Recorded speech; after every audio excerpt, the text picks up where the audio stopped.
Hey, Robert Scher here in front of the Grand Ole Opry in Nashville. And I came to Nashville for a couple of workshops that I'm doing over in Knoxville, but we just went through the backstage tour and I've got a couple of more ideas to share about recruiting. We're doing a lot of research around this right now. What I learned in the back of the Grand Ole Opry is that they watch country singers over the course of their career. And some country singers get invited to be in the Grand Ole Opry and be a part of it early on in their career.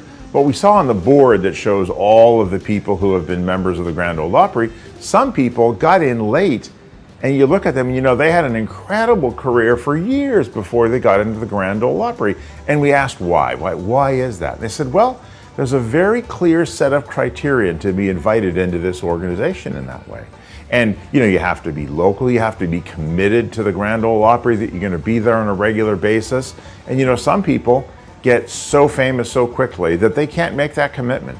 And much as it would be great to have their name on the wall there, it just doesn't fit for what we do and how we do it.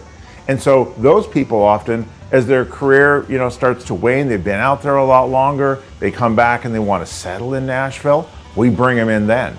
And that's a great compliment. Works really well for us. And so when you think about recruiting for your own company, there's a lesson in that. One is that it's not just we need engineers or we need lawyers, but much more clearly, what kind and at what stage and at what time in their career do we need those people? Do they need to live far or close? And the more clear we are about that criterion, the better off we are.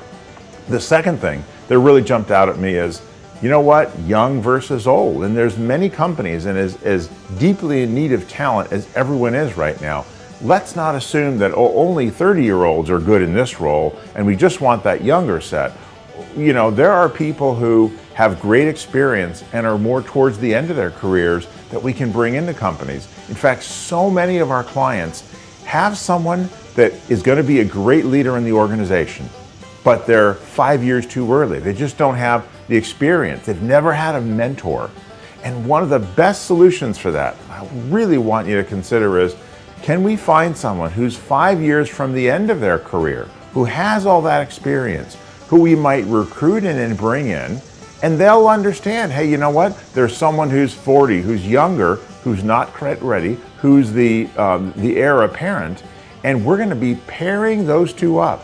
The older person further in their career, working with that younger person, and over time and as the organization grows, that person is mentored and lands right in the right position. Because at mid-size, the company size that we work with, 5 years, 8 years goes by in a flash. And we're not just playing for this year or next year, but that we want to be every bit as strong or stronger in 5 or 10 years than we are now.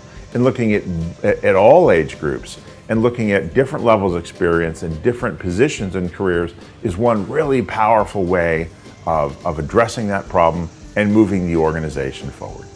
Bye from Nashville.